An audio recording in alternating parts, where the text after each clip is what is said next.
বেনামাজি কাফের, নামাজ না পড়লে কাফের। কাফের সালাত পড়ে না কাফের, সরাসরি কাফের। ওর নাম আব্দুল্লাহ হলো কাফের, আব্দুর রহমান হলো কাফের। সাহাবায়ে কেরামগণ কোন পাপের কারণে মুসলমানকে কাফের মনে করতেন না।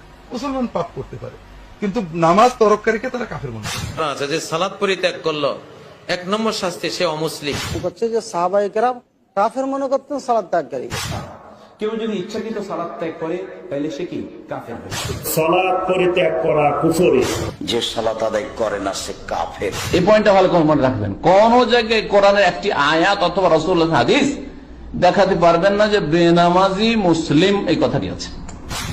আল্লাহ বলেছে যদি তোমরা আল্লাহর ভালোবাসা পেতে চাও তাহলে রাসূলের অনুসরণ করো। রাসূল বলছে যে নিশ্চয়ই কাফের এবং মুশরিকের মধ্যে আর আমাদের মধ্যে পার্থক্য হচ্ছে নামাজ। যে নামাজ ত্যাগ করে সে কাফের হয়ে যায়। বেনামাজিরা জানবে কি করে সালাত ত্যাগ করলে যে মানুষ ইসলাম থেকে খারিজ হয় সেটা তো আলেমরাই জানে না।